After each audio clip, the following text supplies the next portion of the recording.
start our presentation. We are recording. Fantastic. Thank you. Okay. Well, welcome everybody. We're three people presenting today.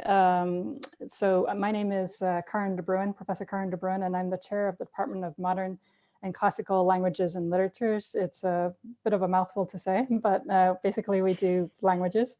And then I'll let my two colleagues present themselves also. Leanne, you want to go first? Sure. My name's Dr. Leanne Spino-Sejas. I'm an assistant professor of Spanish in the Department of Modern and Classical Languages and Literatures. Department of Languages is just fine.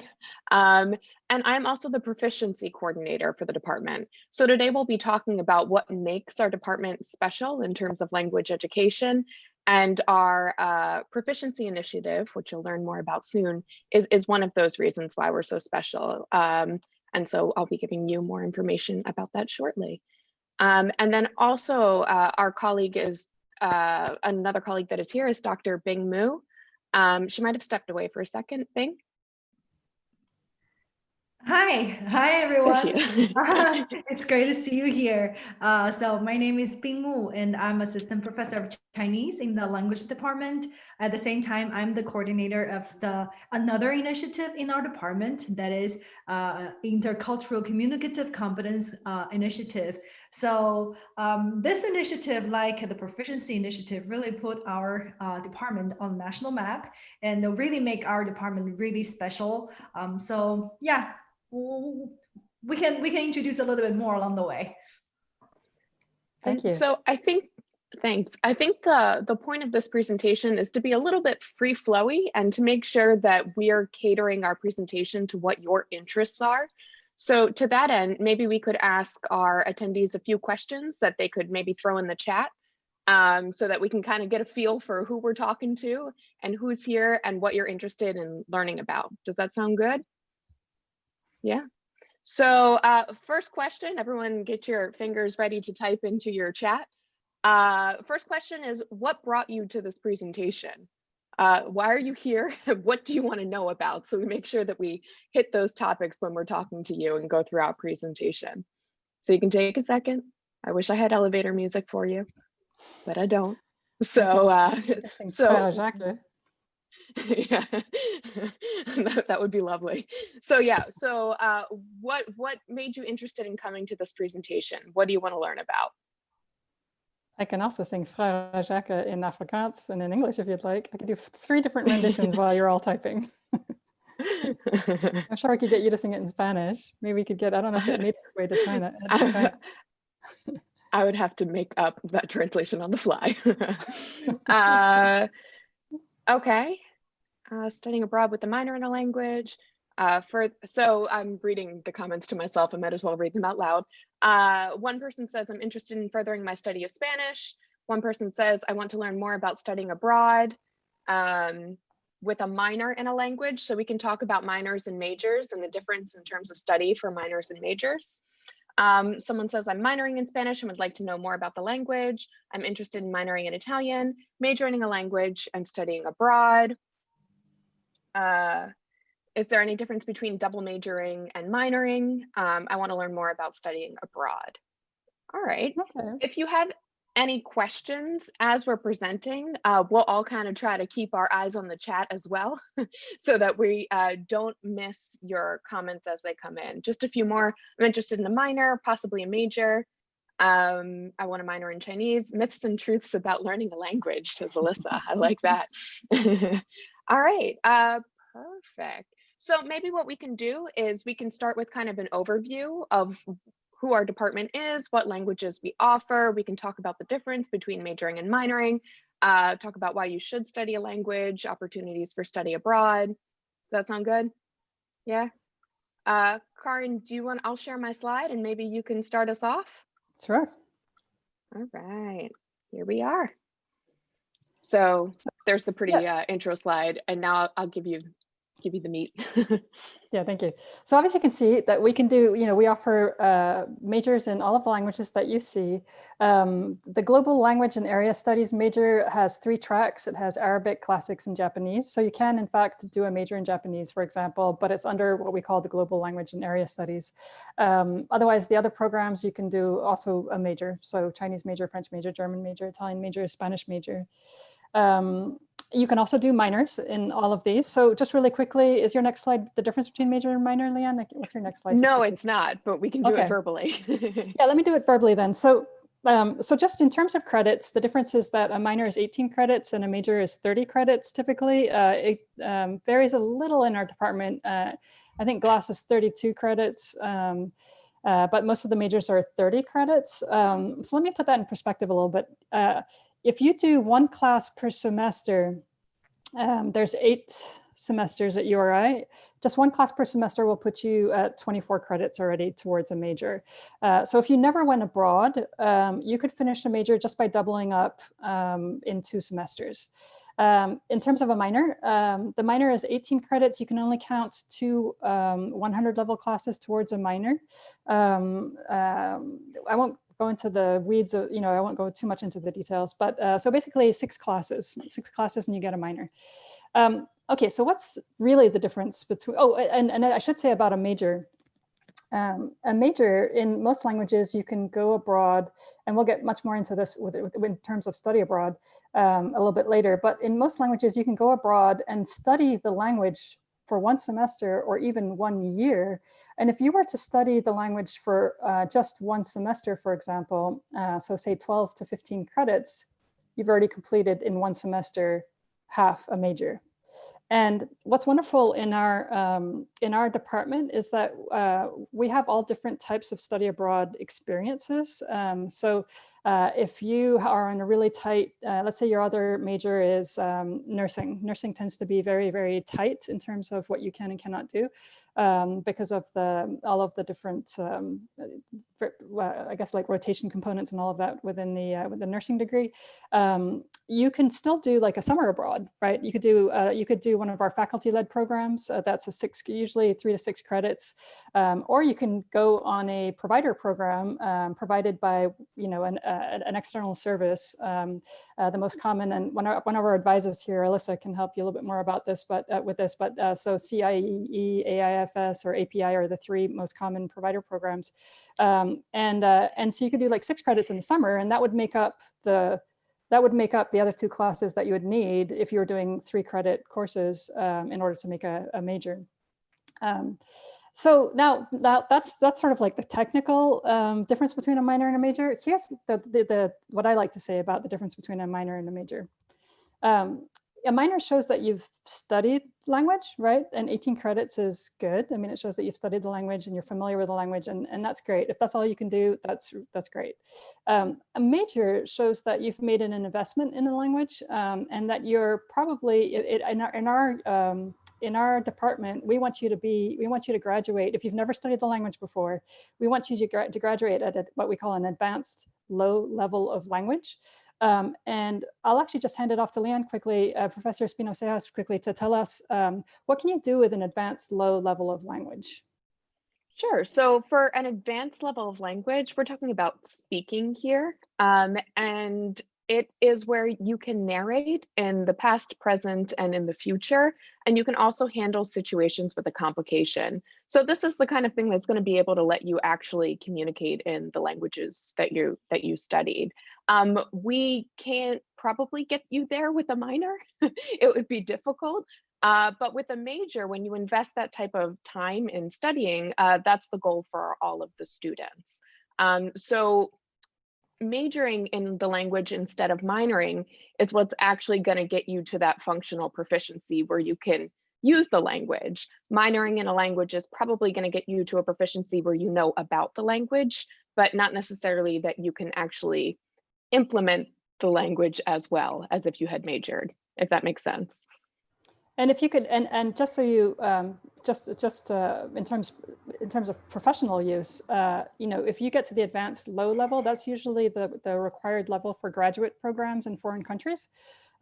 So if you get to an advanced level low, I teach French, for example, advanced low level of French, then you can apply to most graduate programs in France if you wanted to do a graduate program. And advanced low is also a functional level professionally. So you would be able to really do things with the language professionally. And then I'm going to put Professor Mu on the spot a little bit. But what would you say is the difference in terms of, first of all, could you explain what intercultural communicative competence is? And then what would you say is the difference between somebody having had a minor's worth of coursework versus a major's worth of coursework in terms of intercultural communicative competence? Sure. So first, let me give you a kind of a really, really broad definition of intercultural communicative competence. So intercultural communicative competence, mouthful phrase it is. So for the time's sake, I will just call it ICC, is the ability to communicate effectively and appropriately with people from different cultural and language groups. So here you can, there are two keywords, effectively and appropriately. So basically, if you have quote unquote ICC as a tool in your toolkit, so you will not only be able to communicate across the language and linguistic barriers, but also you're able to do things in a culturally appropriate way, and also you're able to appreciate people, patterns of behaviors and different thoughts, and from a different perspective, you're able to really navigate the different scenarios and navigate the different. In terms of intercultural communicative competence, this is more of a process instead of something that, oh, if I take one semester of a language, I have it. So the difference between having a minor and having a major is, so intercultural communicative competence, just like I said, is a process-oriented, almost like an end product. So the more that you're immersed in the foreign language, the more you have the opportunity to, the more that you have the opportunity to really observe and evaluate different behaviors, different thought patterns. So if you are having a major, for example, if you have 30 credit hours in a foreign language, that's almost like 4 years of language studies in the classroom. You will have abundant opportunities to really not only just evaluate or reflect, but also you have the first-hand experience negotiating like your intention in a foreign language. You're trying to do things not only on your own turn, but try to do things from a different perspective. So, well, 18 hours and 30 hours, I will say, ICC is also something that, some people, it's a human quality. So, well, I would say if you have a 30, like if you have a major in a foreign language, this is definitely something that can put you in a very good position if you're like looking for a job. For example, because ICC, the ability to communicate with people from different languages and cultural groups is a quality that is highly, highly desirable in the workplace right now. Because as we are facing globalization in an unprecedented speed, this is something that is all the employers out there really want you to be able to not only just communicate with people in America, but you're able to communicate with people from China, from Spain, and also intercultural communicative competence is not something that is language specific. This is a transferable knowledge that applies to basically, if you have intercultural communicative competence, that will put you in a very good position, whether you're communicating with Chinese or Chinese people, Japanese people, or people from Spain, people from Italy. So you will be able to like really that is why I said it is something that is a transferable skills. Majoring in Spanish, having a intercultural communicative competence experience in the Spanish classroom will help you adapt to communication with people even from China really, really quickly. That is why I said this is a very desirable ability that, among the employers worldwide. Thank you very So much. we've talked about the benefits in terms of proficiency, the benefits in terms of ICC. I just want to talk about logistics really quickly. All of our majors are pretty free form. So it's not like if you look at, for example, nursing or engineering, you have to take like specific classes in a specific order, and they're, they're very rigid in terms of what you need to take and when. All of our majors pair well with other majors here at URI. And so if you're thinking of a minor, that is fine, but just know that the major actually isn't going to be like logistically difficult for you to do. We have triple majors, like it's easy to tack on a language major. And since the minor is more than half the work for the major, sometimes it makes sense for students just to bump up to the major and get a whole additional degree instead of just doing the minor. So if you have any questions about that, we'd be happy to talk to you further, either at the end of this meeting or afterwards. We can also share our emails. Yeah, anything else that we should add? I'm thinking just like if you've got questions as they're popping up, don't be afraid to write them in the chat. I mean, because one of the three of us will be also watching the chat if you've got questions, and we can have you come in and we can answer those questions. Do we just actually, can I go to the students really quickly and ask them, what are the majors of all of you? What are your current like primary majors, if you will? Do you mind just typing them in quickly?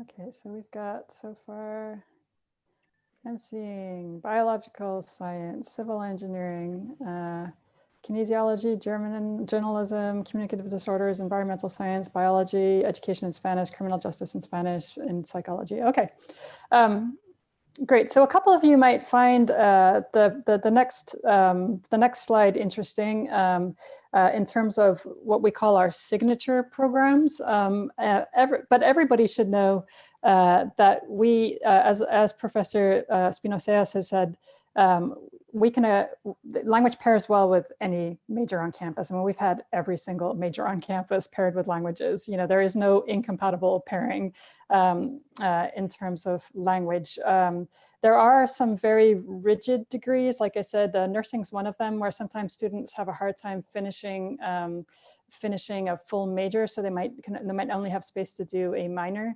Kinesiology might also be one of those more rigid curricula. So we might have to speak specifically with you to see whether a minor or major is better for you. All the other majors that I've seen are perfectly pairable with a major anyway, and then also a minor. Just really quickly, just so you know, though, we've got what we call our signature programs. We've got the Chinese flagship program, the International Business Program, International Computer Science Program, International Engineering Program, the International Studies and Diplomacy Program, Pharmaceutical Sciences Program, and also our fashion program. And these programs we call them our signature programs because when we designed them, it's not just major plus major. It's actually major plus experiential learning opportunity, whether it be through an internship or professional study, to create sort of a whole package for you, and sometimes with a capstone to it, in order for you to get that professional experience that you're looking for. These programs, our biggest one is the International Engineering Program. I think I saw there was somebody interested in engineering, the IEP program. So the student that's in engineering definitely wants to get in contact with our IEP. So you can just go to type IEP and find out a little bit more information about that. But that is a 5-year program. I won't go into the details here because there are students interested in other things. We've got all of these programs, they're 4 to 5 year I think the IEP is really the only, and the flagship are the 2 5-year programs. And the other programs can be 4 or 5-year programs, sort of depending on your, the structure and where you are. But they're great. Our students, what's great about these programs is our students are going on to get jobs, to be well placed. For example, this student here, she's in her senior year, so we don't know where she's going next, but she's a superstar, so I'm sure she's going somewhere. But just recently, for example, in our pharmaceutical sciences program, we had a student that did a J-term trip with us, with me and a colleague, to a pharmacy school, and also to a phase 1 testing site, if you will. And then after that, the student who's a PharmD major went back and did a rotation in France. So students that are in the biological sciences, for example, there might be possibility for you to be able to do some work in one of our partner institutions and labs. We have to, it depends on your language, and it depends on which partner institutions we're talking about. But this particular student who did an internship or a rotation rather in a phase 1 testing site ended up being hired by that company, and is now working for that same company called BioTrial in New Jersey right now. So what I say to students, so we've got these signature programs, but what I say to students is, you've got, like, this is how I'm going to convince you to either minor or major in a language. And as we've tried to tell you, majoring is better. But let's imagine for a second that you're an employer, right? And you're an employer with 2 people in front of you. So 2 students, two seniors in front of you. Both have, let's take business, for example. Both are 4.0 students, have done really well, in the College of Business. Both have internship experience at some top company in the United States. But then you also have a student now that speaks a different language, that's also done an internship in the country where that language is spoken, that has demonstrable proficiency levels and intercultural communicative skills. Which one are you going to hire? Right? It becomes a no-brainer, actually. So setting yourself apart by studying language it becomes a no-brainer for people who hire, and that's sort of my big selling point. And we can move on, unless you want to add something. I'll add to it a little bit. One of the things that makes the languages programs at URI special is that we do focus on how we can best serve your other majors. And so we do that by focusing on how to develop your proficiency and how to develop your ICC, which also happen to be 2 very marketable skills when you go out on the job market. And I just wanted to talk briefly about kind of the structure of how we do that. And I'll take language proficiency as an example, because that's the part that I do. So you might think that, like, if you go, like in general, if students go to college and they major in a language, that when they graduate, they'll become proficient in the language. That's actually not the case. And it's wild to think that there are students all over the United States studying a language for, I don't know, like 10 classes, and they graduate and they can't speak it. That's actually what is common. And most languages departments don't actually collect any data to see how they're doing in developing their students' proficiency. They just assume that if students take classes, they'll become proficient and then they graduate them. And that's not what we do, because we know empirically that actually doesn't work. And so the University of Rhode Island is special in that we collect data. We ask our students to take speaking tests, proficiency tests twice at least during their undergraduate major. And we have this kind of baseline data towards the middle of your studies to see how you're doing. And then we have data that we collect right before you graduate. So you take the test at least twice, once in the middle, so we know how to help you, and once right before you graduate, so you actually have a certificate of your proficiency when you go out onto the job market. And you can say, like, now we're doing imaginary tie break, right? Like Professor De Bruin painted the scenario where it is a student who has studied languages versus a student who hasn't. Well, now let's take out that student who hasn't studied and compare a student that studied languages and a student that studied languages at URI that can actually speak the language and has a certificate of their proficiency to prove that they can speak the language. it's even more of a no-brainer, right? So URI is special in that, like, we're actually consciously looking at this and making sure that our students can speak the language that they studied. Like, you might think that that was a given across the US. It is not, for reasons that blow my mind as well. But I can assure you that here at URI, we are looking out for you and are making sure that the time you spend in your language classes is time well spent that will get you to that functional proficiency level. Could I just ask quickly in the chat, are there any of you that have another language in your household? I know some people do because they're my students. Oh, if you could just write yes, so you don't have to say what language. If you just want to say yes, and even if you don't want to say yes, maybe I'll just say it anyway. But if you have, if you know that there are people here, you know, the students that have that also already have language in their households are students that are students that have a particular leg up, if you will, that are particularly well poised to do exceedingly well in language study. So if you have that, you should really think about seriously considering either continuing in the language that is in your household or learning another language, because just because your brain is wired that way already from the start, you will learn languages more easily. I might be saying this, Professor Spinoceas is the expert here on heritage language speakers. You might want to say a little bit more about that. I will confess that I saw Jeremy's comment about how he would like to raise his children to speak English and Spanish, and I was just chiming in because I'm not a native Spanish speaker, but my child only speaks Spanish right now, so I was all proud of that comment for him. So sorry, I was not paying attention as I should have. Can you repeat what you said? I'll bring you back in. The question just is, in your opinion, why do heritage speakers have a leg up on language study? Why do heritage speakers have what? I'm sorry. Why are they well poised to do really well in language study? Oh yeah, definitely. So this is part of the reason why I made sure that I only speak to my child in Spanish. When you grow up speaking a language that is not English in the United States and then acquire English later on, you actually do a lot better on a lot of different executive control tasks and things like that. There's a restructuring that takes place in your brain from early on if you have experience in both languages. And so I don't mean to say that studying a language later in life isn't worth it or something. I started after kind of my critical period. I started learning Spanish when I was 16. It was the right choice. Later is better than never.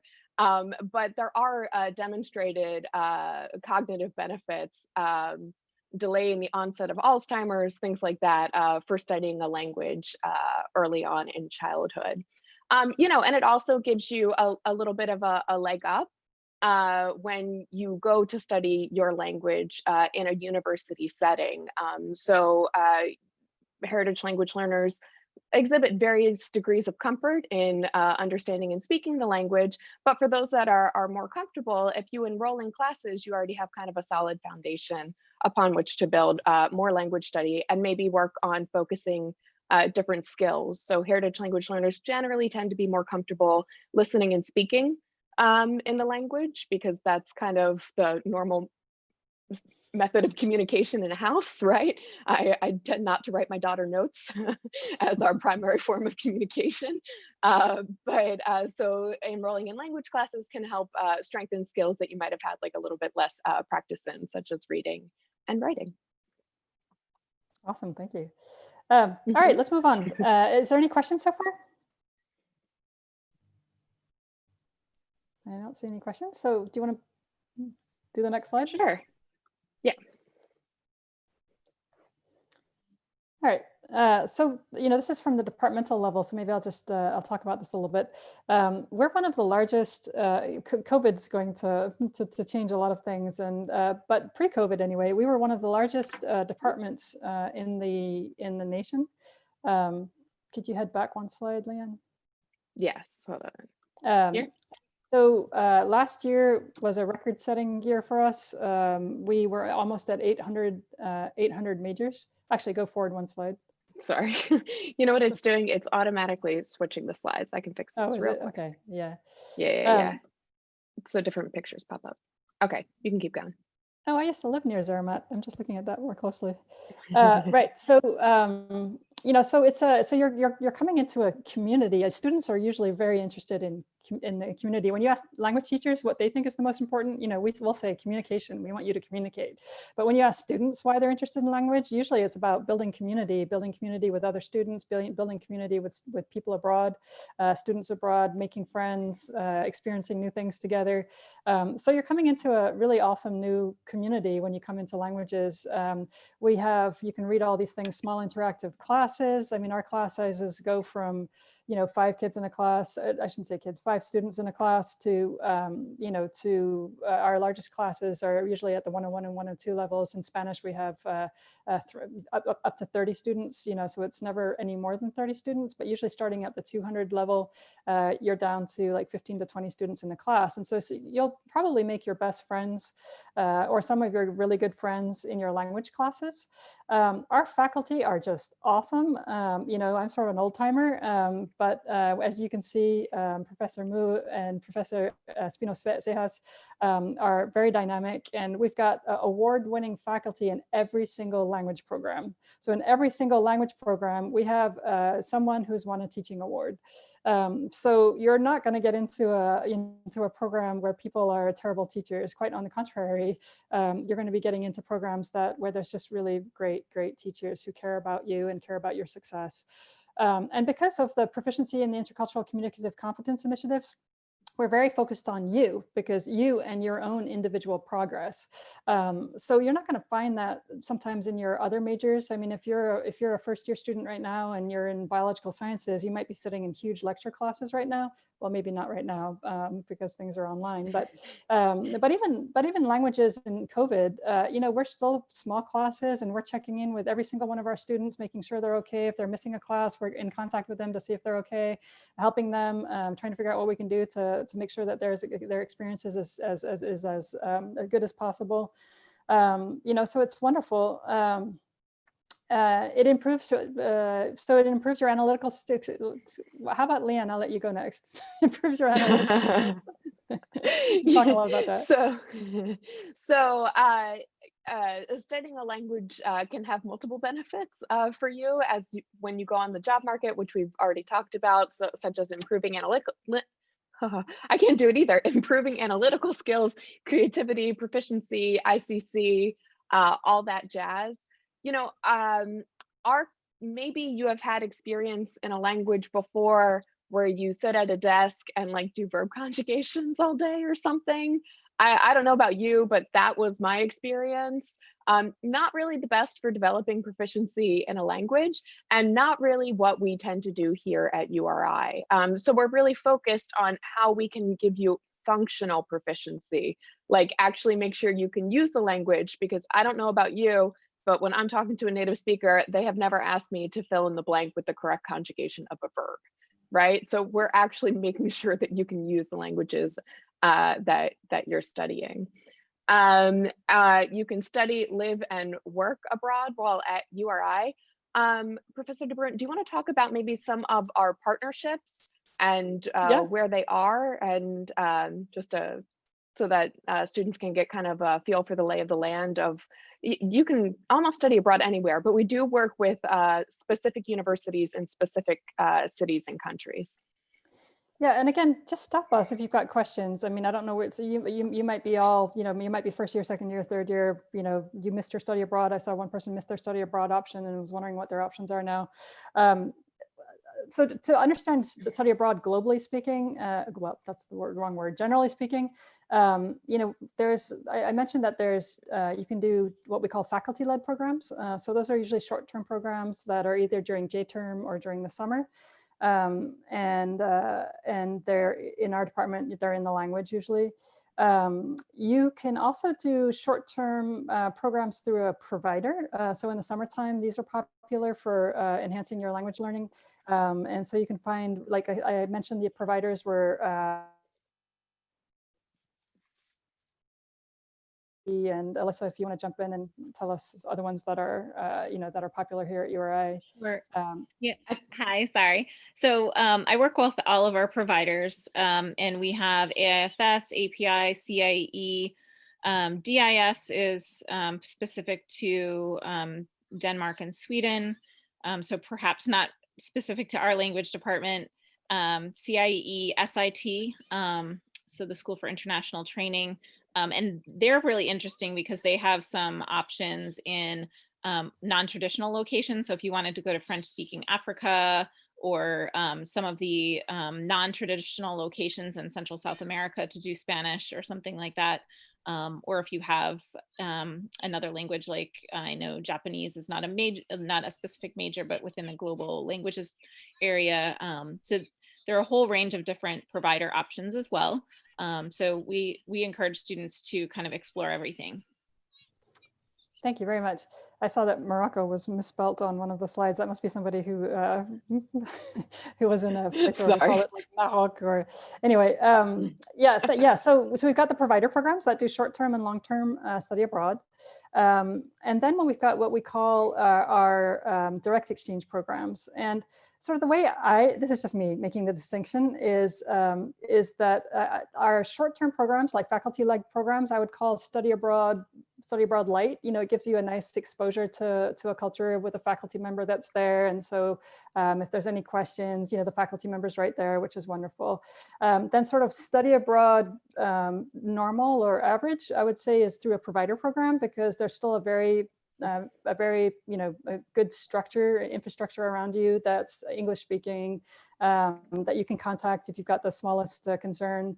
And they're also the most versatile, I think, in that there's programs everywhere. So if you want to be studying in like Madagascar, and you want to study botanical plants, you can through a provider program.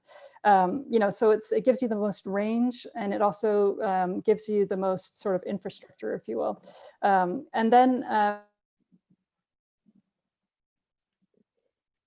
programs are partnerships that are negotiated from between our university and another university. And these are what I call sort of study abroad grit programs. So if you feel like you're somebody that really wants to get into a new culture and really wants to learn it from a student perspective, and that is sort of something that's got grit, if you understand the expression grit, that's got courage, and that really wants to sort of get into it, you might want to consider a direct exchange program, because these are programs where we send you into say, for example, a French university, and there are international offices that are set up to welcome you and to place you and to get you going. But you do need to do a lot of the work yourself. You have to get yourself through your year or through your semester, and so there's a lot more problem solving, which from a faculty standpoint makes you a lot more mature. So we like that you do grit, because you come out of it as a sort of a much deeper, more mature person. But you have to know yourself if you want to, to do that kind of program. So programs. In terms of the person that asked what's available because you missed your study abroad option this year, I might let Alyssa just talk to that quickly, because you might have more information than I do at this point. Like the last I heard is that we're still waiting to make a decision on the fall. Alyssa, do you have more information about that? Yes. So for students who are still looking to go abroad in the summer or the fall of next year, a decision will be made by the university by May 1st. So we're still preparing students as if they're definitely going. There's so much time between now and when you'll actually be going abroad to kind of have the university see the situation, taking health, safety, security into consideration, of course. And then there's also for students who, just want to make other plans, we are offering virtual study abroad opportunities if students are able to enroll full time.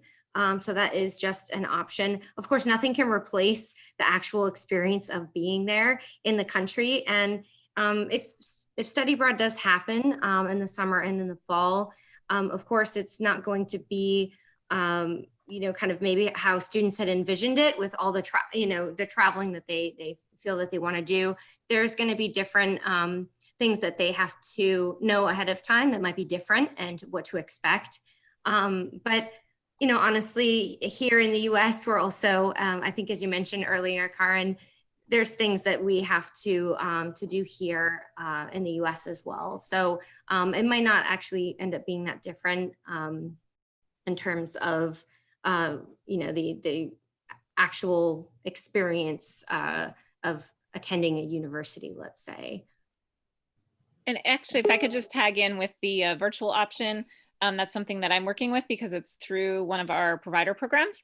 And so we do have a session at 6 o'clock tonight, a virtual session as well as part of International Education Week, if anybody's interested in attending to learn more about that. Obviously, it's a different experience, but for somebody who wanted to create their own semester, it does allow you to take up to 4 classes at more than one international university. So say you wanted to take a class at a university in Argentina, and you also wanted to take a class at a university in Australia, or that kind of thing. There's also a Salamanca, intensive Spanish option. But the other kind of interesting piece about it is that the program is offering students who do partake in a full semester program virtually in the spring up to a $3,000 discount on future study abroad with their programs when URI kind of opens study abroad back up again. So just something to consider. And if you're interested, feel free to join me tonight at 6. One thing I also wanted to mention about just on the topic of like affordability, just when students are looking at programs and what really will best fit their needs and complement their goals academically, professionally, personally, and how they want to grow and learn. Doing a direct exchange program, you are paying the in-state direct exchange rate. And if you hold tuition waiver, that can also be really important for students as a consideration.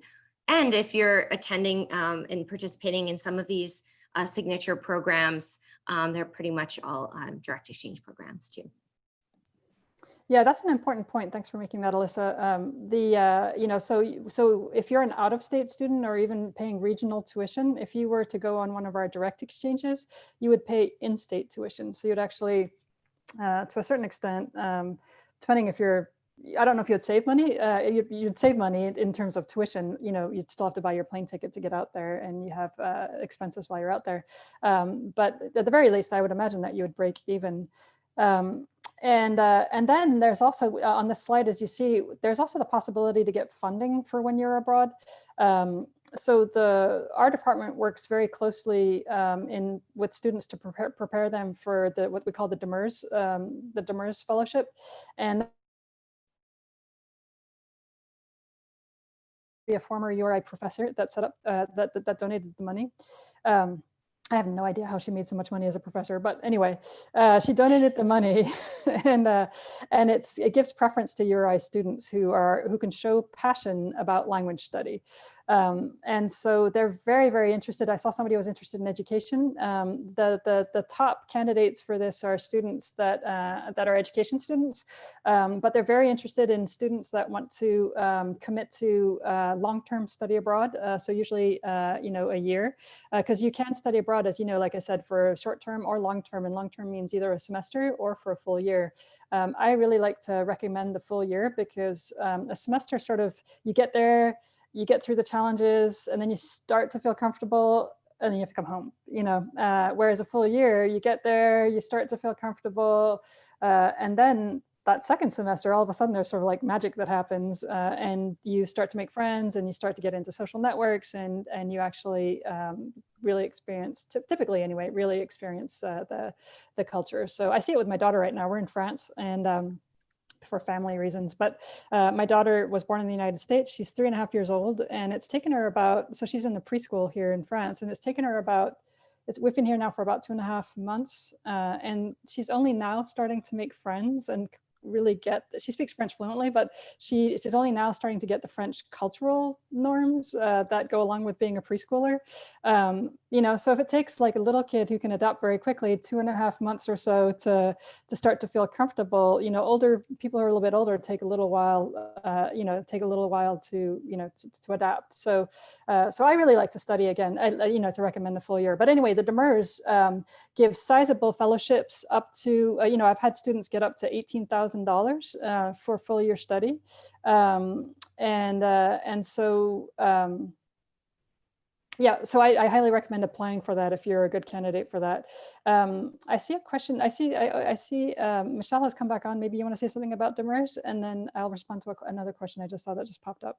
No, I was just going to mention, a lot of times students will say, and I know I experienced it myself many years ago, is that oftentimes you find that you're most comfortable in, you're becoming comfortable in the language when you start dreaming in the language. And so most students that I've spoken to, it usually isn't until right before they leave their semester that, like, if they've immersed themselves, they're starting to maybe have dreams in that language. So I 100% agree with what you're saying. I think oftentimes, you know, students are apprehensive sometimes if they're not really sure about themselves going abroad, but once they complete that semester, I would say the majority of students are say like, oh, I wish I could have stayed longer. And so if you can plan it that way, you know, all the better. Yeah, I mean, I don't know how many times I've had another semester and then it becomes complicated, you know. I mean, it's possible, but it's complicated. So, you know, so think about that, think about your options, but you know what's best for you in general. So I did want to say something about, I haven't mentioned it yet, but TD students, talent development students, we have had, I don't know if we have any talent development students in this group, but we have just had amazing success with TD students and language study in our signature programs, or just language study. I don't know what it is about TD students that that makes them so adaptable and so sort of in tune to language study. But if you're a TD student, I really recommend that you pursue your language study. And I don't know, maybe either Michelle or Alyssa might be able to respond to the question of whether TD students can use their scholarships towards international study. I believe the answer is yes, but I just want to confirm. Yeah, so if that's, I believe that's the HARGE fund or the HARGE grant, and typically any URI specific awards, if you're going on a URI affiliated or URI exchange program, can be utilized either in part or in full. It depends. So if you're, the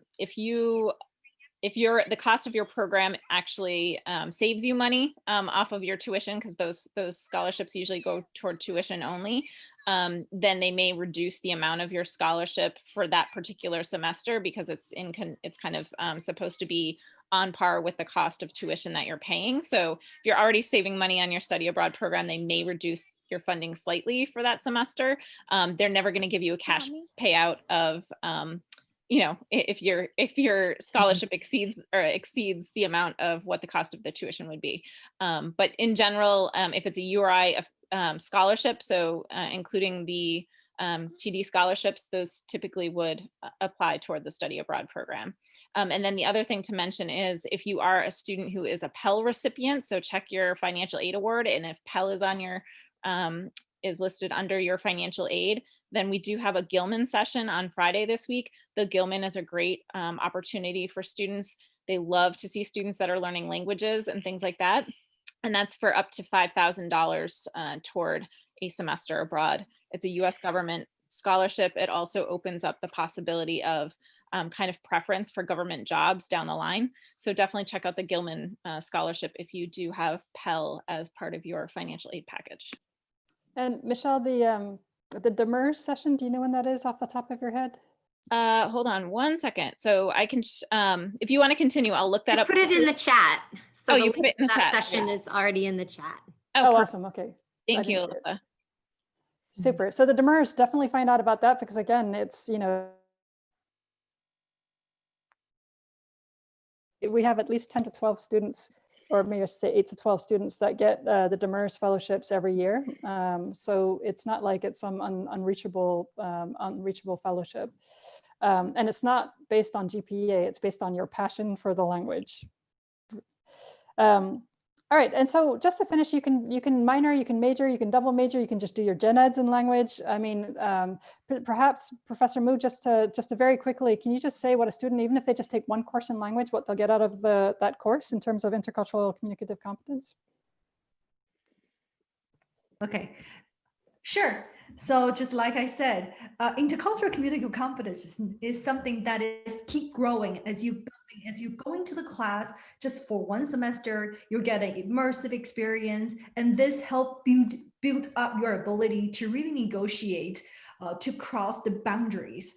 So whenever we talk about intercultural communicative competence, it's about crossing the boundaries to reach out to other people, to negotiate not only on your own terms, but try to understand the world from other people's terms, on other people's terms. So even if just study a language, any language for just one semester to have a immersive experience, that's a really good foundation for building up your intercultural communicative competence, especially in languages.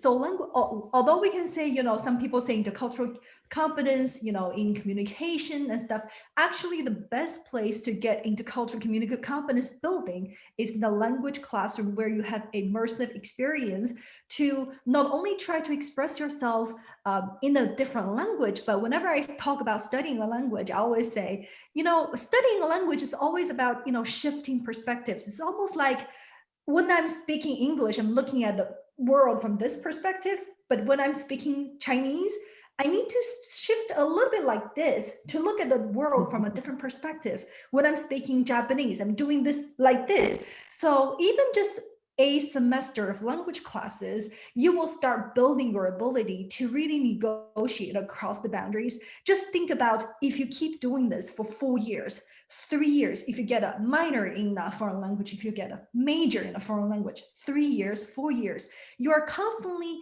in this position, try to negotiate meanings in a cross-cultural, intercultural, communicative situations. Your ability not only to express yourself, but also your ability to negotiate meanings in the cross-cultural situations really help you, gain this ability that is highly desirable in a globalized world.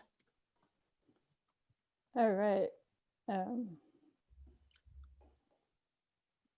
So I think we might have time to now take some questions, if there are any from the attendees. Does that sound good? And before we do that, just really quickly, I'm putting my email in the chat, and maybe both of you, Professor Spinoza and Professor Mu, if you can put your emails in the chat. Next steps, contact us if you're interested in learning more about a minor or a major. But we can open it up for questions for 5 minutes, and then we'll let you go if there are questions. Yeah. And I'm going to have to run out. Sorry, I have another meeting starting now, but it's been a pleasure talking to you all. Please feel free to ask my colleagues any questions you want. Give them the hard ones, make them work, okay? Thank you very much. All right, so feel free, if you've got a question, go ahead and unmute yourself and ask the question.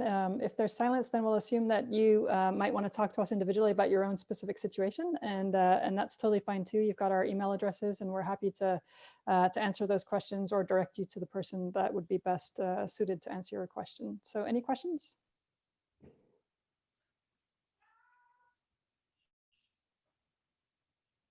Okay, all right, well, if there's no questions then, I want to say thank you very much to all of you for coming and for being interested in this in this session. Please reach out to us. We would love to have you, even if it's just to find out more to minor or to major. We would love to have you as part of our program, and we do have, again, it's really a department that's built around community. We have all kinds of events all the time that are student run. Students really enjoy the department. We've got film nights, bocce on the quad. We've got conversation sessions. You can meet with native speakers to have individual conversation. You can meet as conversations groups to play games. You know, it's a lot more than just about classes in the language. Okay. Thank you very much to Michelle and Alyssa also for hosting us. And I guess I will say goodbye to everybody. Thank you. Thank you, everyone. This was a great session. Thank you. Thank you. You're welcome. Thank I'll you. hang on until everybody's, you're welcome. Until everybody's gone. And I think you'll get the recording, Karen. So if you don't mind sharing once you get it, that would be great. Yeah, no problem. It's I had it recorded in the cloud, so you'll be able to access it. Awesome. Perfect. Thanks so much. I really appreciate you, despite the time difference, taking the time to do this. So. Yeah, no, my pleasure. I think that was good. It's nice to see you, Bing. Yeah, it's great. We will touch base soon. Yeah. I'll send you an email. Right. Yeah. Okay. Okay. Bye. Well, bye. Thank you so much for hosting this, and we'll see you all soon. All right. Take care. Okay. Bye-bye.